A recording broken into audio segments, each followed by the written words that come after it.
I'm Christine, a 41-year-old homemaker. My husband, Mark, and I first crossed paths at work, eventually tying the knot after 5 years. Our joy was complete with the arrival of our son, Jake, now an adorable 5-year-old. While I'd love to spend every moment with him, our financial constraints necessitate my working and leaving Jake at a daycare center. Jake, being understanding, often makes simple requests, like wanting an omelette tomorrow. His innocence makes it easy to comply, although I secretly suspect it's because my culinary skills don't extend far beyond basic dishes. Despite my excuses, I can't deny the challenge of crafting a perfect omelette. The early years with Jake were blissful, with our family outings and weekend drives creating cherished memories. However, things started changing when Jake turned 3. Mark, once elated by Jake's presence, began coming home late, citing frustration with Jake's occasional fussiness as the reason. Mark's late arrivals became more frequent, often extending into the early morning hours. His excuses seemed flimsy, and the scent of sweet perfume on his suit raised suspicions. Though bothered, I chose to ignore it, prioritizing Mark's role as a decent father when Jake was at his best. Fast forward 2 years, and Jake has grown into a lively 5-year-old. His vitality contrasts sharply with Mark's deteriorating attitude. Mark's impatience surfaces even for trivial matters, like a spilled cup of tea. Attempts to address Jake's behavior result in Mark snapping and refusing to engage with him. Conversations with Mark have become strained. His dismissive attitude toward family time and insistence on eating out instead of my cooking add to the tension. Suggestions for outings on his days off are met with resistance as Mark prioritizes rest over quality time together. It's disheartening to witness Mark's persistent irritability, seemingly stuck in a perpetual fussy face. Despite my attempts to bridge the communication gap, our exchanges have devolved into arguments, leaving me to wonder if Mark will ever outgrow this phase at 40 years old. I once confronted him about his perpetual anger, asking why he was always so furious.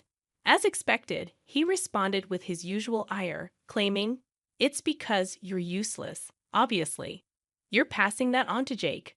I wish he turned out more like me." It was a hurtful statement, insinuating that all of Jake's positive traits were inherited from him, while any negative qualities came from me. I found it hard to believe his audacity. My frustration with Mark escalated, with his words and actions causing me considerable emotional pain. Thoughts of divorce crossed my mind, as he seemed one step away from ending our marriage due to his behavior and lack of respect for our family. Despite it all, I stayed, holding on to the love I still had for my husband. Even though Jake was scared of Mark, he clung to a semblance of affection for his father. Living with a husband who was perpetually in a bad mood wore me down, but I lacked the courage to break up our family. Then, one day, Mark brought up the topic of a trip with some colleagues from work. These colleagues were the ones he was close to, the ones reveling in their single lives. He casually informed me of his decision to join them on the trip. I questioned the rationale behind his sudden desire for a getaway. Mark expressed his frustration, claiming he had been patient for too long, sacrificing all his time for the family. According to him, I spent all the money he earned on useless luxuries. I retorted that I was not indulging in luxuries and, in fact, contributed more to our family than he did. The harder I worked, the more money I made, but Mark seemed to put less and less into our family. His trip, financed by our shared resources, infuriated me. He declared, "I'm going away for a week from tomorrow, whether you like it or not. Don't complain." I was taken aback by the abruptness of his decision and felt my anger simmering. Before I could respond, Jake, who was supposed to be asleep, woke up. Panicked, I rushed to attend to him, apologizing for the disturbance. As I tried to put Jake back to sleep, I sensed something was wrong. His body felt hot, and he complained of a headache. In an instant, his eyes rolled up, and he collapsed. Frantically, I called for an ambulance. Mark, who I assumed would accompany us, refused to come along. Despite my frustration, I had no choice but to board the ambulance alone. Thankfully, the test results indicated a non-serious illness, but Jake was admitted for further tests. I called Mark to provide updates, balancing the urgency of the situation with the need to keep him informed. "What do you want?" I could sense his extreme annoyance, but with no time to worry about it, I quickly explained the situation and urgently asked him to bring a change of clothes for Jake's hospital stay. "Are you joking?" was his incredulous response. "I can't make it. I don't want to be late for tomorrow's trip, so I'm staying at my colleague's tonight." "Are you serious? Your son is in the hospital, and you're still going on a trip?" I exclaimed, hoping for some understanding. "Of course I am. She doesn't need me there for a simple checkup. Jake is suffering from a high fever, so there's nothing I can do," he callously replied. "Yes, there is. I asked you to." Before I could finish, he abruptly hung up. I tried calling again, but it went straight to voicemail. Frustration and anger surged through me. I didn't have his colleague's phone number to reach out for assistance. In the end, I called my parents and sought their help, feeling betrayed by Mark's callous abandonment of his son in the hospital. 2 strikes against him, and I could sense the 3rd strike looming. 3 days later, Jake's tests were over, and he was back to his usual energetic self. The results showed no problems, and he would be discharged from the hospital the next day. Planning to buy some pudding for him, I picked up my phone to check messages, and that's when it happened. It vibrated with an incoming call from a former colleague, Cindy. "Christine, where are you?" Cindy's voice sounded panicked. "I'm at the hospital." "Never mind that. It's an emergency," I replied, thinking it was related to Jake. "Apparently, your husband died in an accident." I couldn't comprehend her words. "What? This is a joke, right?" But her voice on the other end persisted. In a panic, I ran out. The shocking fact that my husband had passed away was hard to grasp. My colleague continued with more unsettling details. Mark was on a trip alone with a woman, and she had driven into oncoming traffic, colliding with a tree. There had to be a misunderstanding. Mark was supposed to be with his male colleagues. The thought that he could have been killed in a car accident with a woman seemed impossible. In a frenzy, I called my parents and urgently asked them to look after Jake, feeling overwhelmed by the sudden turn of events. In a state of panic, I rushed to the hospital where my husband was admitted. Amid my frantic thoughts, I couldn't help but wonder why they had called the company before reaching out to me. Nevertheless, it seemed like the situation was not a fabrication, so I hastened to verify the details. According to my former colleague, the men who were supposed to be with my husband were safe. Unsurprisingly, they were not together. Mark hadn't even bothered briefing them about his fabricated alibi. He was with another woman. 3 strikes. 3 strikes. And it seemed Mark's actions had caught up with him. Doubts lingered about whether he had actually died, and I needed to confirm the truth. As I entered the hospital room, a rattle echoed. To my surprise, there was only one person in the room, undoubtedly Mark. Bandages wrapped around his hands and feet looked painful, but the rise and fall of his chest indicated he was breathing. Cindy's information about his demise was incorrect. Mark was alive. "You're alive," I murmured, moving closer. Examining his slightly open eyes, he seemed a bit shaken. Maybe he hadn't anticipated the company contacting me so promptly. In his usual grumpy tone, Mark spat out, "Took you long enough. Your husband's been in an accident, and it takes you ages to get here. You useless piece-off." "Well, good to see he's still his usual self," I interjected, noting his battered appearance. It appeared he had only broken his left hand and right leg, despite the wrecked rental car. "I'm glad you're okay," I told him, to which he replied, "You better take good care of me, huh?" He seemed remarkably fine. As I handed him a sheet of paper, I explained, "When I say I'm glad you're okay, I'm talking about your right hand. If you had broken your right hand, you wouldn't be able to hold a pen to sign this."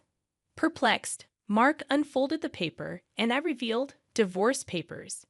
"Yes, I was preparing it, which is why I got here late.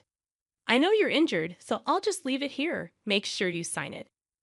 "Are you joking? Why would I sign this?" Mark protested. Wow, you told your girlfriend you were getting a divorce, didn't you? The reason you came home late every night was because you were with her. Was this trip a prenuptial trip too? Good for you. Now you can marry your sweet Michelle. How do you even know her name? Mark questioned. Because I spoke to her, obviously. In fact, before coming to your hospital room, I stopped by the woman's room. She was also in the same hospital. I asked for the woman who was in a car accident and immediately found her. Despite her injuries, she seemed better off than you. Her parents were in the hospital room too. I asked her to tell me everything. I explained, recounting my encounter with the woman. With her parents questioning her, she glared at me and said, "Let him go. I don't know what she sees in you. You're cold to your wife and kids. You don't pay your bills. You go out every night. And you don't care when your kid is in the hospital. The cheating. It's game over." Mark's face instantly turned pale at her damning words. I anticipated his defensive reaction, but it didn't alter my decision. No, she's just for fun, you know. You're the only one I love. Just stop here, Mark pleaded as I filled out the divorce form. Unperturbed, I suggested, even if you tear it up, I've got plenty of space.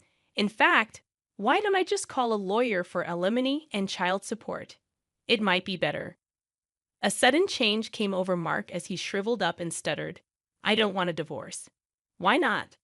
I took a deep breath, preparing to say what needed to be said. "Because," I began, "you can spend your money as you like, play around with young women, have children to take care of you, and enjoy life while I do all the dirty housework. A wife at home for security and a girlfriend for fun. What a great life. But if you divorce me, that all disappears." Mark's mouth hung open, and he seemed to lose his voice. I continued, "Wasn't it your perfect life plan? Now it's ruined. You can make a new life plan with Michelle, or whoever you like, but my son and I will not be part of it. Just pretend you died and have a new life." After saying everything I wanted to, I turned to leave the hospital room. Mark pleaded, wait, in a pathetic voice, but I kept walking. In the coming days, I initiated divorce proceedings and hired a lawyer. The discussions included Michelle, who was discharged from the hospital. When Mark claimed he had no intention of divorcing me, Michelle became furious, resulting in a heated argument. Mark resisted signing the papers, claiming I had ruined his life. Despite their conflicts, the divorce became official, and I received almost all the alimony payment I sought. After the discussions, my lawyer and I left the room, leaving Mark and Michelle still arguing. I wondered about the fate of their relationship, but my apathy prevailed. I told them, "I hope you have a lovely life together," before leaving the room, possibly being petty. Despite everything, Jake and I had returned to a peaceful life, free from Mark's mood swings. Regret lingered about not divorcing earlier, realizing Mark's attitude had caused my son pain.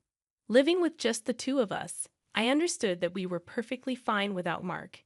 In fact, every day became a joy. Despite this, I acknowledged Mark as Jake's father, allowing him access if he wanted to see him. Surprisingly, Jake showed no interest. After the divorce, I sent Mark an email confirming alimony and child support payments. His reply was laughable. He recounted his misfortune, stressed from gossip at work, mistakes leading to job loss, and his parents cutting him off. I replied, suggesting he seek help from Michelle. Mark claimed they broke up, and he continued to send desperate messages. I eventually blocked him. As I placed my phone on the table, sipping tea, Jake approached, asking, "What should we do on our day off tomorrow, Mommy?" After a moment's thought, I suggested, "How about we grab some lunch and go to the aquarium?" Jake's face lit up with joy, expressing excitement about the dolphin show. Witnessing his enthusiasm, I couldn't help but smile, feeling content with our peaceful and happy life.